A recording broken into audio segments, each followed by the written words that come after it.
Mother's ডেতে আমার মেয়ে গিফট করেছে। দেখো, এই একটা ক্লিপ, এই একটা, এই একটা, এই দেখো একটা টিপের পাতা, এই যে একটা আমার মেয়ে আমাকে গিফট করেছে। থ্যাংক ইউ মাম্মা,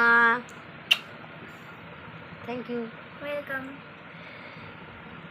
আমার মেয়ে প্রতি বছরে যতদিন মানে একটু বুঝতে শিখেছে তত বছর ধরেই আমাকে মাদার্স ডেতে গিফট করে।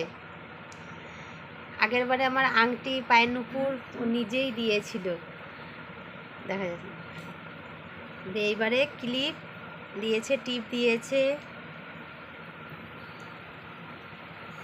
কেন ও জানে না, মানে বুঝতে পারেনি।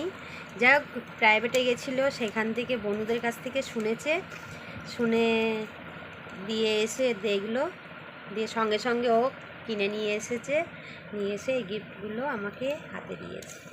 ও জানতো না, জানলে হয়তো আরও ভালো জিনিস দিত, কিন্তু এটা আমার কাছে মানে কি প্রচুর মূল্যবান জিনিস। এটা সবথেকে আমার কাছে দামি জিনিস। এটা মানে মেয়ে গিফট করা মানে মেয়ে তো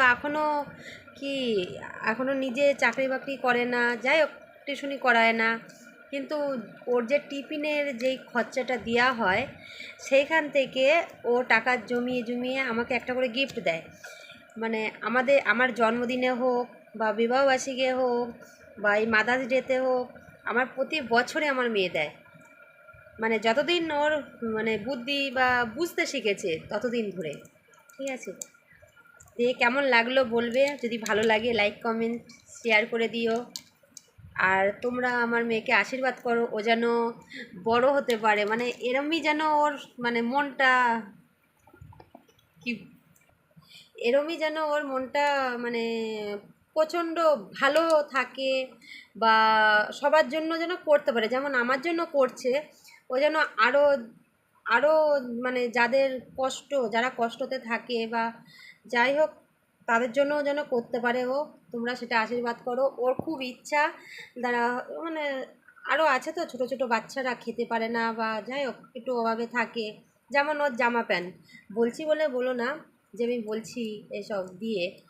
ওর ধরো জামা ঠামা যাই হোক মানে একবার দুবার করে পরবে, দিয়ে ওগুলো আবার ও গিফট করে দেয়। ও সাজার জিনিস বলো, ও ছোটো থেকে এটা, মা ওকে দাও না, এটা আমার কাছ থেকে ওটা দাও না মা, ওকে ভালো লাগবে। মানে আমাদের বাড়িতে কটা আসে, মানে ছোটো ছোটো বাচ্চাগুলো আসে তো ওর জন্য।